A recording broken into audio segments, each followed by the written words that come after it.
It's really the only way we know how to do stuff, right? I don't know how, if I have to be boring, I don't want to do it. That's exactly right. So welcome everybody to Cybercrime Junkies. I am very honored and very excited. Today we have a friend of our show, a world famous ethical hacker, cybersecurity expert, media commentator on CNN, part of Wall Street Journal, Fox News, CNBC, apparently going both sides of the political gamut. Author of Cyber Fraud, Web of Lies, and keynote speaker to Fortune 500 companies and more, Bryan Seely. Bryan, welcome to the studio, man. Thanks for having me again. It's always a pleasure. I had so much fun the first time we spoke. I've been wanting to have you on ever since, honestly, because I felt like I could have talked to you for hours. I appreciate that. Yeah, that is definitely one of my gifts. Shutting up is not one of them. It's always so fun. I've been told the exact same thing. So for those that may not know who you are, you were a Marine, U.S. Marine. Yep. So real life G.I. Joe. And honestly, thank you for your service. The Marines, the armed services, they're phenomenal. And I know there's a lot of struggle that a lot of vets go through. It's most undervalued things in our society, and we all take it for granted. So thank you for that. Since you've been, I want to say your first claim to fame was wiretapping the Secret Service. Let's just glean over that. Let's just glean over that real quick. Like, walk us through real quick what happened. I found some things I didn't like on Google related to spam. And it wasn't just Google Maps. It was White Pages and Yelp and Bing Maps and all these different places. So people building fake companies and taking business from regular hardworking Americans, small business owners, right, either taking it directly from them or selling it back to them and calling lead generation. And it just involved exploiting certain things to put fake companies on the map.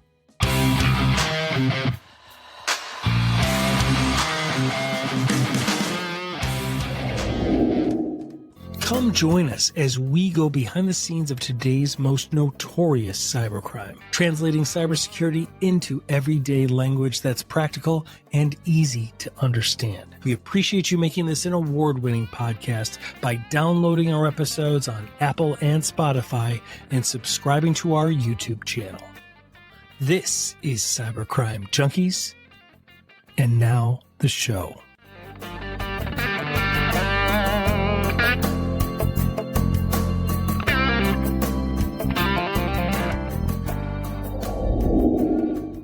And you can find them in a lot of different categories, but it's mainly companies like locksmiths, carpet cleaners, pool cleaners, landscaping, true anything, small business, true small. But they have to be ones that come to you wherever you need help. Not you would never go to your pool cleaner's office. So that type of thing. So finding exploits and making some funny business listings to try to get some attention to the problem, and that didn't really work so well. So. I mean, some of them are really funny. Like there was a concentration camp in North Korea that I made an amusement park, and the Westboro Baptist Church became an adult toy store. Of course. Dungeon. Yes. And then of course it did. What about in the White House? Didn't you put Edward Snowden's like ski lodge or something like that? Oh, no. That was later on. So I put his secret hiding place on the White House lawn, and that's kind of what media showed the most of. And then a year later, I did a TED Talk about it called Wiretapping the Secret Service Can Be Easy and Fun. And I put another one in the Oval Office. It was Edward's Snow Den. It was a snowboarding shop. I love it. I mean, that's still my favorite. Yes, that is. I think that's one of my favorite things. So I gotta ask, like, how did they not come down on you? And like, they've actually praised you. Secret Service has praised you. FBI has praised you publicly. I couldn't have planned it better. If I had planned it, I might have done it. Yeah. This wasn't a good plan. I ended up walking into the Secret Service office to tell them about it, and like 15 minutes of just explaining, and they're like ready to let me leave. Like they didn't believe me. They didn't believe that you could actually access wiretap things.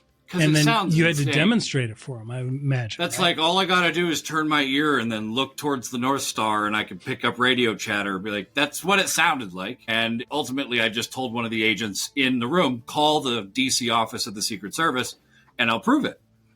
And so when he hung up his cell phone, I got a notification, and then I got to play back on speaker his conversation he just had with the agent that none of the other guys in the room, including me, could hear the other guy because, you know how phone calls work. Right. Well, now we could all hear it, and we could hear the ringing in the beginning, and they have like really good bearing. They don't get rattled. They don't get surprised. But the first one said, "Oh shit!" Like, wow. And then they took all my stuff, and then 4 hours of explaining over and over and over. Yeah, I would imagine right after that they have to make sure you're not a threat, right? And you're like, "No, I'm literally trying to just tell you about this vulnerability so you can fix it." They did make it clear I wasn't under arrest. I wasn't being detained. I was being asked to stay. I didn't want to push that. Like, I didn't want to find out at what point they were like, all right, now you have to stay because you're an idiot. Right. I mean, we already knew that was the case, but you already know that's a risk. I didn't want to prove it. If you keep talking too much, right? Oh, no, but see, that's the thing. Like, I was sitting in the room, and I've told this story to a couple of people, and they're like, there's no way you did that. And I was like, if you actually really knew me, you'd probably go, yeah, he did that. Yeah. So I'm sitting there, and I'm like, hey, is that the new 6 hour? And he's like, yeah, it is. I'm like, well, can I see it? If you took all the bullets out, could I see the gun? And he's like, no. I'm like, I have a chair. Like, no, kid.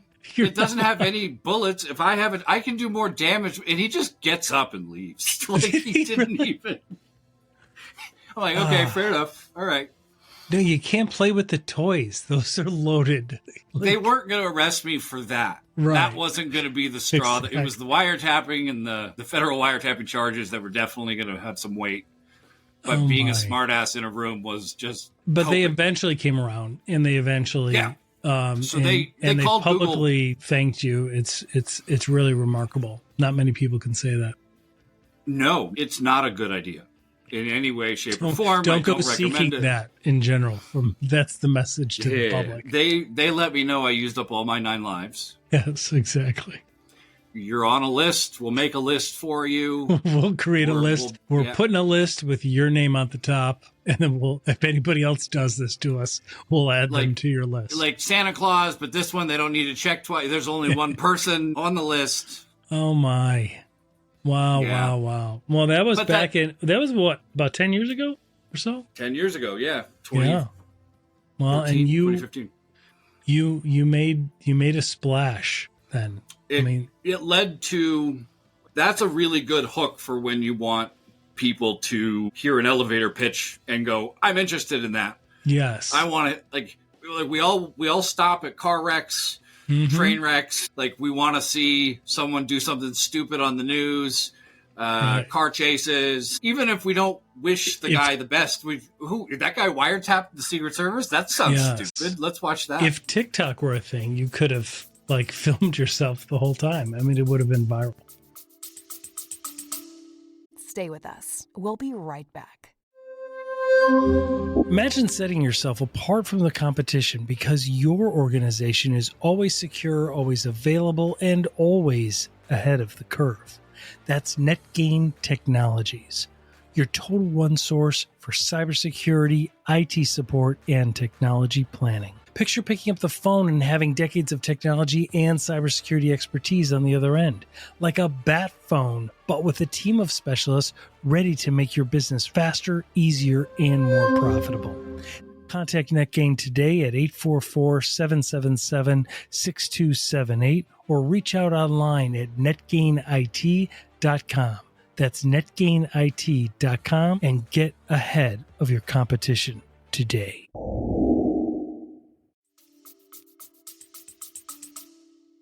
I have a couple selfies that I took in the waiting room of the Secret Service. God, I want which those. Were basically just like, ugh. Yeah, that is great. If we get those from you, they'll be right here. I'll put them right here. So I'll get you a good copy of one. Excellent. That's great. Well, and then you also you anonymized the highly valued another mobile. Researcher. Yeah. There was an app at the time that's kind of like Whisper, I think is the current iteration of something like that. Yeah, it was called Secret. Yep. It was really cool. It was a Google engineer named David Bytow, really smart guy, made something. And another researcher and I figured out that and this is actually what led into research with LinkedIn, is if you take an iPhone and build a contacts list of about 100 or 200 people and call it like person 1, person 2, person 3, person 4, and you make up a bunch of numbers that are nobodies, and you have 2 or 3 numbers or just one number of a person you want to see if they're on secret, whenever somebody in your contacts list posts something, it'll show up in your feed. Well, if you know one person out of 100 is real, you can attribute that post to them. Right. So now you're stuck with the whole point of the app is gone. Being able to like say things without having people attribute them to. And it's kind of like imitation game where they figured out the Enigma machine's code by decrypting Heil Hitler, and then we're able to like expand from that. But like having something like that where you like, if you always say ciao at the end of your messages, well, that's not going to work on secret. We all know it's you, idiot. Right. So that was a loophole that kind of got a big amount of attention because the app had raised a bunch of funding.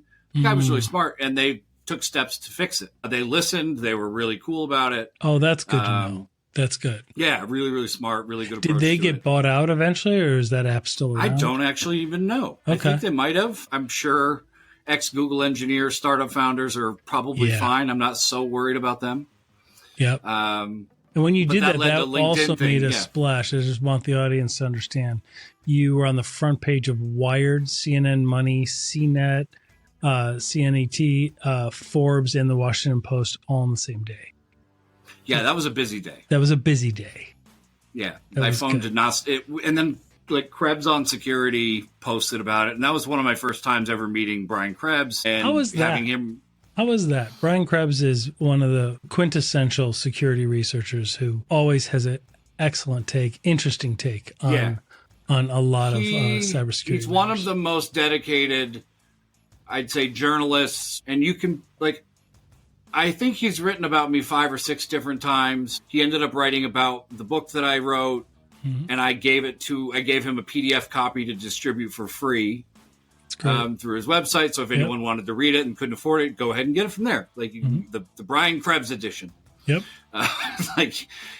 I believe in what he does, and the amount of things he tracks down and finds. He really does. He goes. He does incredible investigative journalism in dark Russian web things. Like, it's phenomenal.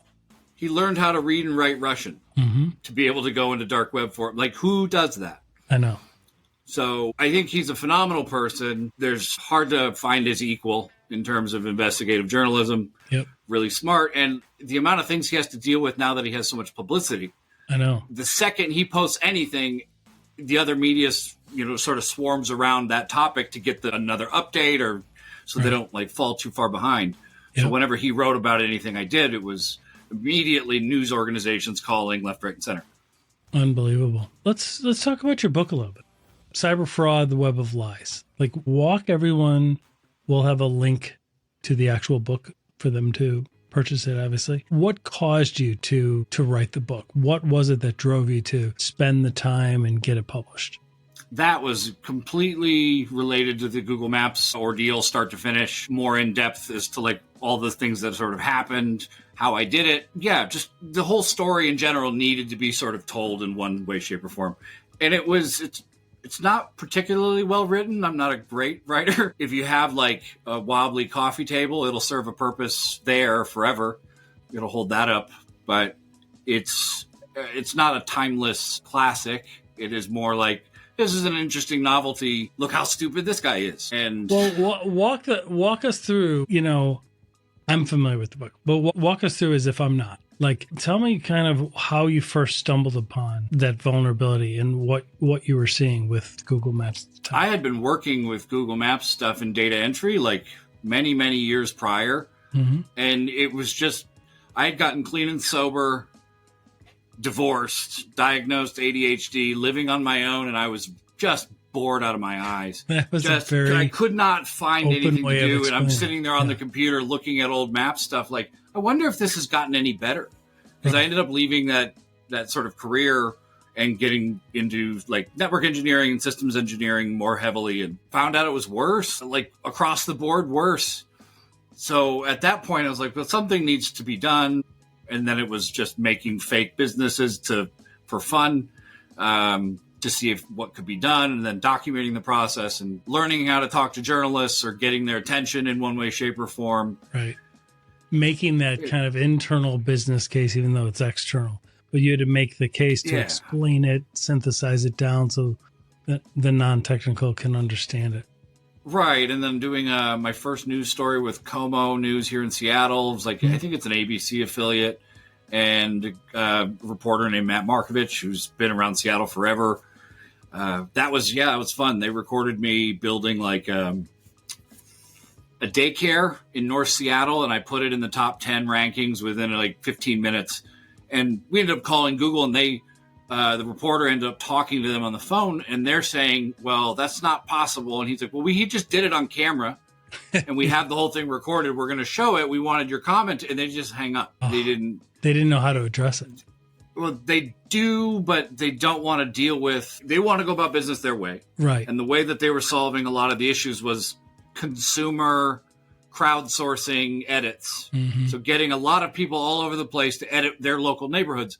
Well, when you have one or two people editing stuff everywhere, right, for malicious purposes, it's hard to figure out intent. It's hard to figure out the good people from the bad people when everything they're doing looks the same. Yeah. We had disagreements. How has it evolved since then? Has Google made changes? Yeah, they had to make some changes. They did. They got rid of Google Mapmaker as this whole product back-end editor. And I can't say it's all me, but some people who don't like me say it was me. That it's the reason we can't have nice things. Yes, because we break them. So sorry. Even for a good intent, right? Even for a humorous intent.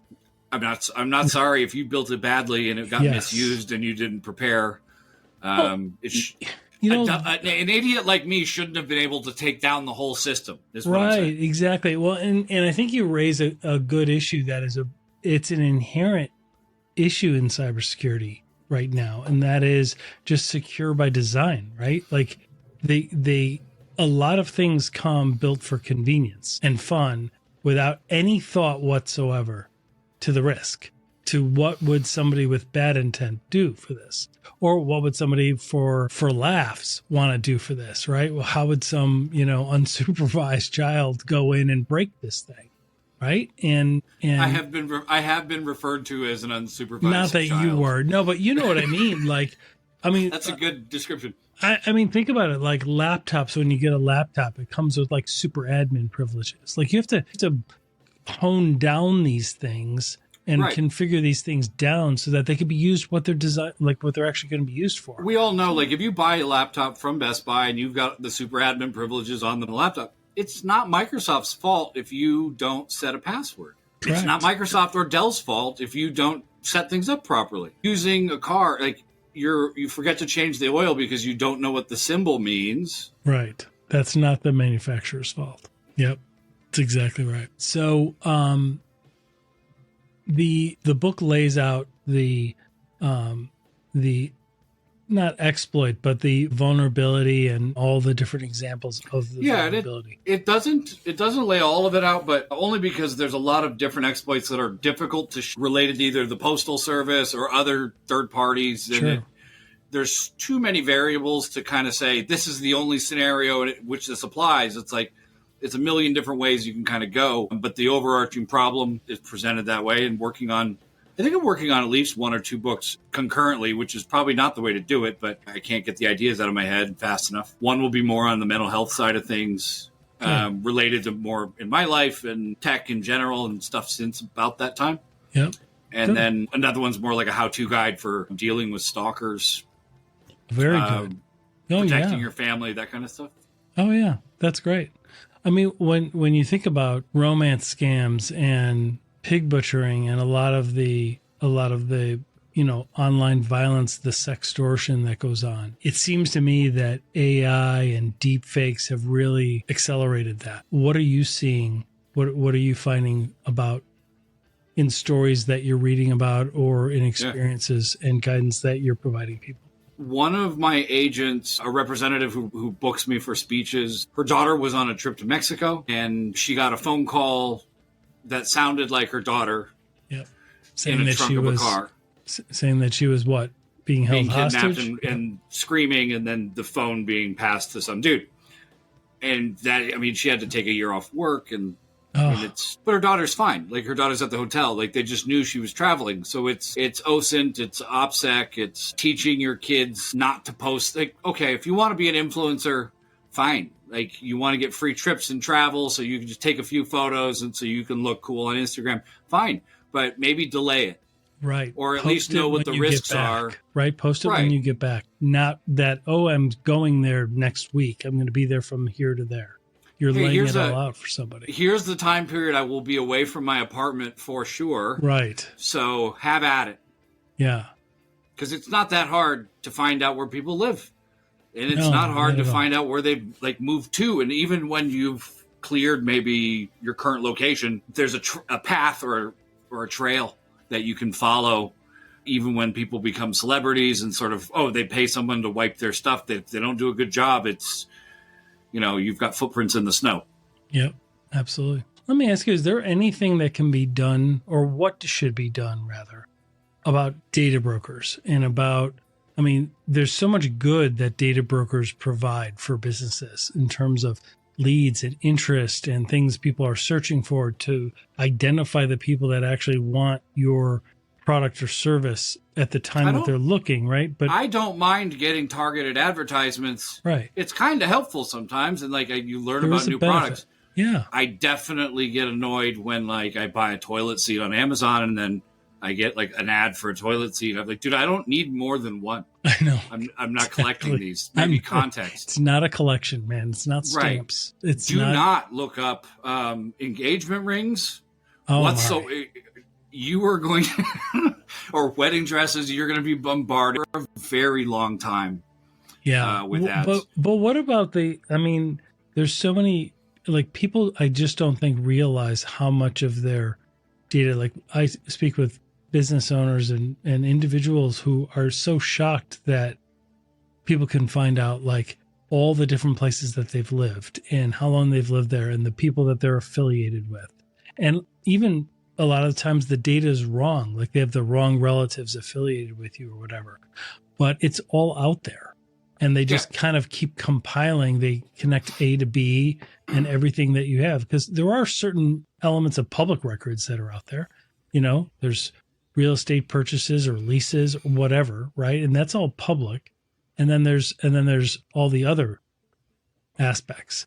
But is there anything that you see in the industry that either can be done, should be done, or there's initiatives? Because they try and curtail data brokers. I just don't see how I don't see how they ever get control over that. I think it's too big and too decentralized. Oh, I don't think that'll be solved until we solve lobbyists in general. Yeah.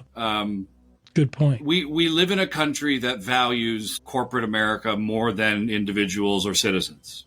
Correct. That's just a fact. Other countries have better privacy laws. You have the right to be forgotten. You can pull your data offline and you can get peace of mind that way. You have no rights to do that here. And if wanting to do that, wanting to curtail data brokers, the data brokers are going to be pissed. That's their livelihood. Right.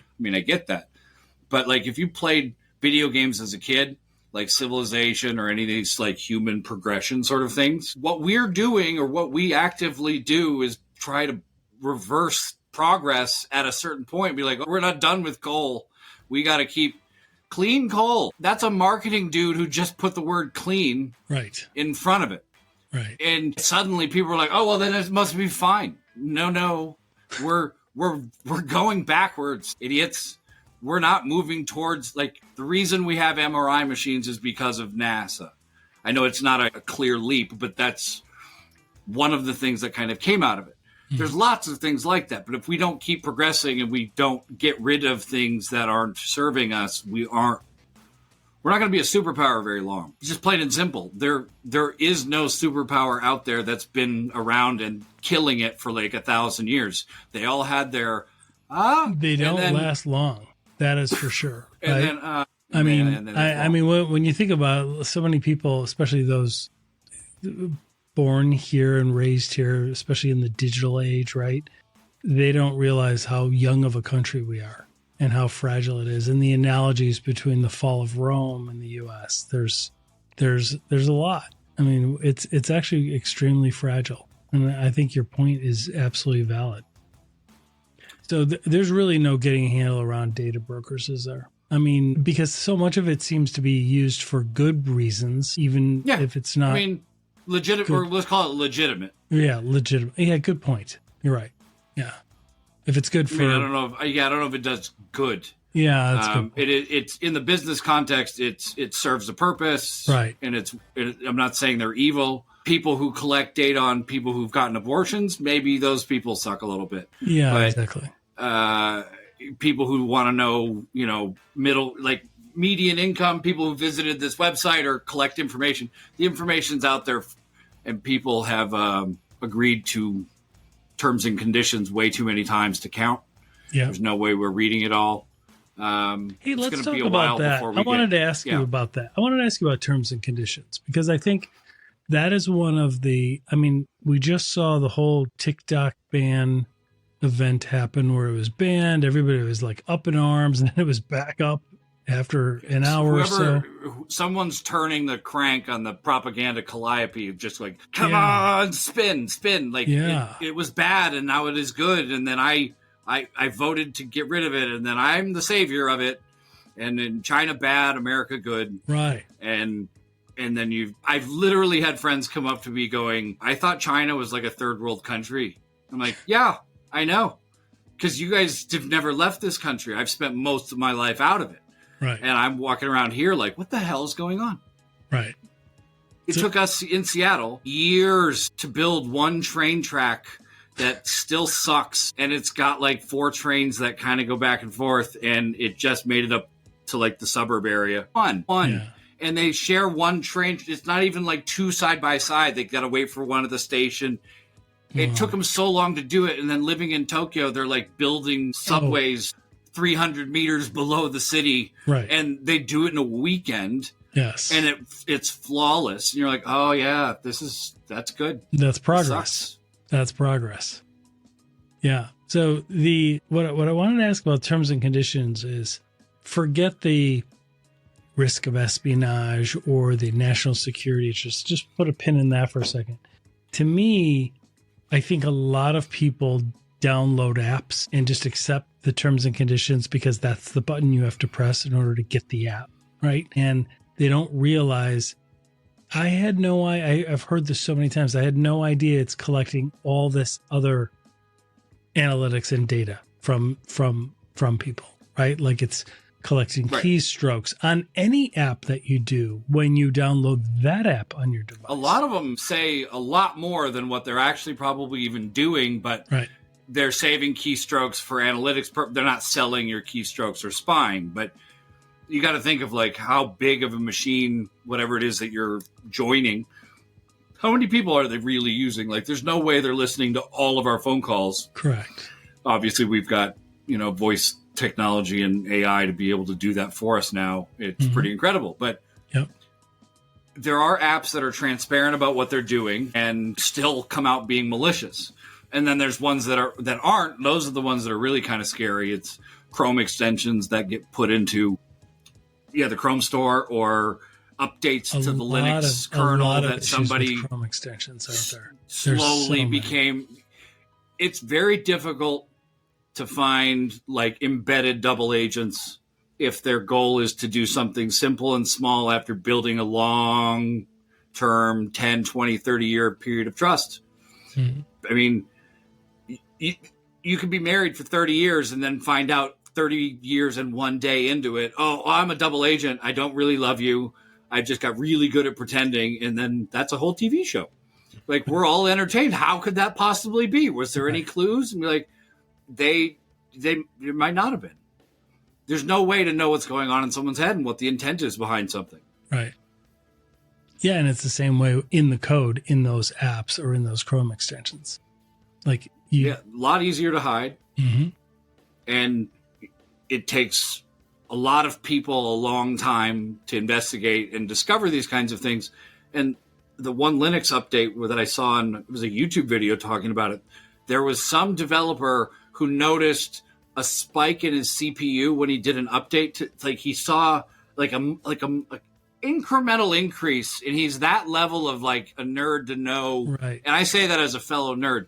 Like he noticed the spike and was like, "That's odd. I wonder if there's something here." And he went and traced it down and found a new contributor in GitHub, and like it turned into this whole thing. And then these accounts disappeared and contributors disappeared because they were spies from somewhere. It could be Russia, it could be Antarctica. We don't know. Right. Probably not there, but Yeah. Yeah, it's really, really shocking. What's your view on? I'm really curious about asking you about the development of AI deepfakes and how they're being leveraged to enhance social engineering. Right, like now you don't just get an email; you get an email followed by a calendar invite, and then you get on a Teams call or a Zoom call, and the person that sent you the email is on there, and they work for your organization, and they look like them, and they sound like them. I mean, like even in scams or even getting robbed, you can't get away from Teams or Zoom. These people, like you're getting hope this email finds you well. Like, no, you don't. No, you don't. Why do we always got to talk like this? But you're right. It's hard to detect deepfakes. It's going challenge responses. I watched videos with my son, and we notice things that I've started to point out, like AI does a really poor job of reading acronyms or abbreviations. Correct. So FBI is very difficult for them. They don't know how to deal with it. Right. Little language things that don't make sense, like aluminum and aluminium. One's spelled differently because of how differently they want to pronounce it. Right. And you could say that from each side. It doesn't even really matter. The way British speak is not the same English vocabulary as the way Americans speak. And within America, it's a whole different ballgame too. Right. So different parts. If someone says they're from Milwaukee, you can expect a certain sound to come out of their face. Right. But then if it sounds different, they better have a good explanation. Right. Like, wow, you sound Australian. That doesn't make sense. Right. Well, I grew up in Australia. All right, starts to make more sense. Yeah. But then if they don't know a city in Australia, maybe there's a problem. Right. Like you're constantly going, is this right? Is this real? Who is this person? Yeah. If people aren't as brazen as I think people are used to, or they're in a different way. So someone can set up a Teams meeting. You see my face, but if my face isn't really me, then I'm sort of protected, like a VPN protecting an IP address. Right. Because you don't know who's contacting you, and you want to protect yourself as a scammer. You can detect that, but ultimately it's going to be download this, enter in your credentials here, give me access to something, or send me your money. All those normal red flags. And all of those normal red flags lead to somehow taking your money, your Bitcoin, whatever. Right. And it's pretty easy to avoid. So they come up with different ways of bait or threats. Mm-hmm. You either get carrot or you get stick. Yep. I got emails today. I had somebody who was collaborating on the stalking thing, who's an adult actress. And she had someone posting her information all over the place and helping her pull that, sort of wrangle that down, and a lot of harassment and death threats and types of things. So then a few months go by, and I hear she gets an email, and it's a Bitcoin related threat. And I got one today about it, but this is one of the older ones. She gets one with her house picture on it. And her address. Oh my. And she got suspicious because they said, we have your webcam at home of you watching adult films. And she's like, wait, what? Because she uses that to film content for OnlyFans. Right. So they're threatening her with releasing videos of her naked when she does that for a living It has no like, you mean you guys want to advertise for me? Right, like, exactly. Yeah. You guys are trying. You guys were wanting to do some of the work for me. What is this? Like, it didn't make any sense to her. I'm like, it's part of a campaign, right? It's a form-filled thing. Right. They fill in your city. You have no idea what I'm capable of in Linwood, Washington. Right. And you need to send $2,000 in Bitcoin. Well, if they had known where they sent that letter, right, based on the house value or what the person made for a living, $2,000 may be a big deal, may not. May not be. I mean, right. If it's going to the Hamptons, you could have asked for more. Right, exactly. But they don't know because it's just part of a blind campaign. It's the premise of how much information about you do I have to know before it freaks you out? Mm-hmm. And usually it's not much. Amazing. I ended up getting a gig talking about OSINT and doing a speech about it when the two directors of this venture capital firm got on a phone call, and they're like, so what kind of stuff could you tell us? And I said, well, you are pretty competitive in long distance races, but you usually run at like the end of the weeks.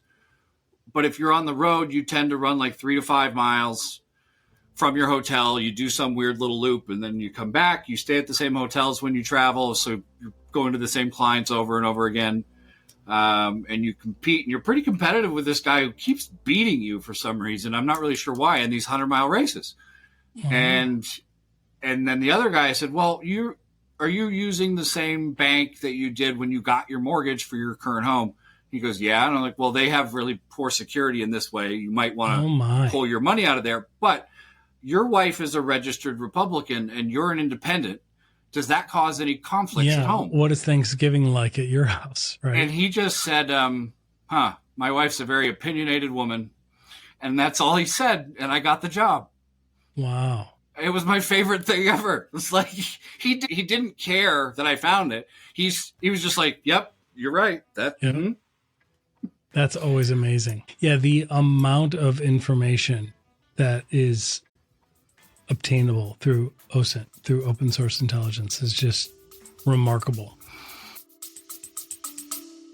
Stay with us. We'll be right back. Hey there, Cybercrime Junkies. Got a question that keeps you up at night, or ever wish you could hear from a specific guest, or have a true cybercrime story you want us to investigate? You can now text our studio directly at 904-867-4466. Don't be a stranger. Text us at 904-867-4466. Don't miss the chance to be part of the conversation. Text us direct at 904-867-4466. And it's benefiting. People will try to spin it and be like, well, it's freedom of speech, or it's free press, or it's transparency. I think it's a matter of expectation of privacy. I don't think people realize how much of it is out there. Why don't we have a better expectation of privacy? Right. I mean, I don't think it'll change until there's a senator or multiple senators or congressmen get doxxed or something bad happens. But that was happening with Supreme Court justices and people on both sides of the aisle, and it still hasn't changed. So companies who control the regression or, that type of money and that type of income source, they don't want anything to change. If anything, they want to roll it back. They want to have more ability to do stuff without our consent. Yeah, absolutely. Hey, the work you did, I saw that you did work with Mark Cuban, and he said great things about you. You did work for John McAfee. What was it like to collaborate with those influential people? Mark is a man of few words. Yes, he's very, very quiet, somber person. He's a fairly busy person. Yes. And it's interesting to watch his career progression. His brother and I are a lot closer. We both speak about addiction. I mean, not to throw him under the bus, but he wrote a book about being an addict. So yeah, it's fairly good. Good. Great speaker. Mark launched an app that was called Cyberdust back in the day. And I don't remember. I think it just changed to Dust after a while. But essentially, it was a way for your messages to disappear after a really preset amount of time. Oh, okay. He had been going through some lawsuit that was related to text messages that he realized once you've sent a text message, you don't own it anymore. You have no control over its existence, and people can use it against you. So create something that's more privacy focused. And it was really cool. I found some issues in the underlying architecture with my researcher friend, Ben, and ended up contacting him through somebody who worked at that company indirectly, and then told him about some of the stuff. And I said, well, I know Mark's private email is this, even though he lists this email on the billboard at Mavericks games if people want to email him. But I know that his private email is this one, and he probably doesn't want anyone to know about it, which is why I'm only telling you and I'm not posting it for the whole world. And he goes, well, are you trying to like blackmail him? I'm like, no, I just like want to say hi. And so I get an email, and it was on my birthday that year. And I get an email, and he's like, so I heard you found some problems with us. And I was like, yes, sir, this, that, and the other. And what occurred to me, I was like, well, Brian Krebs should want to write about this. So I ended up calling him at that point. I'd already worked with him before. And I said, hey, Mark Cuban confirmed and like hired me and my buddy Ben to like work on his app. And I tracked his email down using this LinkedIn exploit along with something else using an iPhone, and got his private email, which then told the CEO of Dust, who then introduced me to Mark, and then Mark let us work on his app. And he goes, yeah, but no one's going to verify that. I can't prove that based on screenshots. And I'm like, what if Mark told you? And he goes, well, yeah, but you're going to get a billionaire to email me? And I'm like, hold on a second. And so I emailed Mark. It's like, Brian Krebs wants to talk to you, but I wouldn't give him your email until you gave me permission. He goes, very good, give it to him.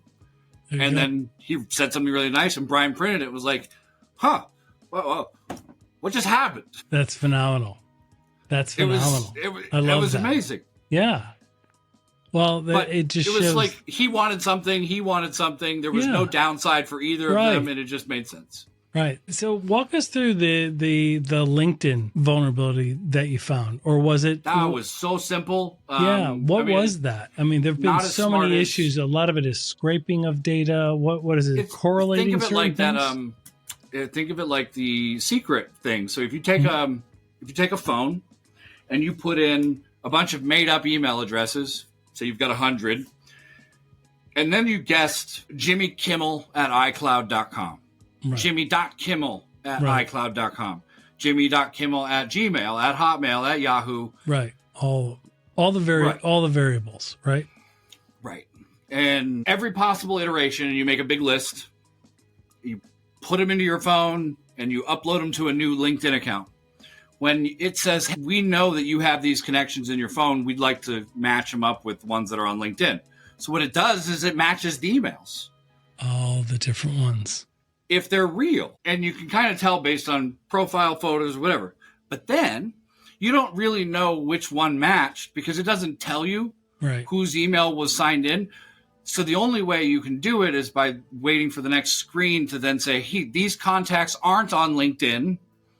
Here's their emails in your list. Would you like us to email them on your behalf so that we can invite them to join? Because we assume that those are real contacts. There's an automation that was built into LinkedIn to build LinkedIn, to build, so to get people to build it. Subtract that list out of the current list, and now you're left over with all right, he uses iCloud, he uses Gmail, and this spelling. That's amazing. And that's not even. It's not an exploit. It's not a vulnerability. An exploit. It's just a misuse. Yeah. But that's so common, though. Like, there's so many. It's a really good example of, like, something was designed for convenience or designed for the developer to grow it by people's helping it out. And then you can see how it can be exploited, because you can see how that could be done for bad purposes, for another way of saying it. Right? Right. Interesting. And there's other apps that do the same thing. Facebook. Mm-hmm. So if you build a whole bunch of contacts with a certain area code and just start systematically going through it, you can collect every Facebook profile that uses these numbers within like a certain area, and then now you know which number probably has a person associated with it. Right. I mean, there's a lot of different ways you can do it and gather intel. But yeah, that was a unique way of meeting people. I can imagine.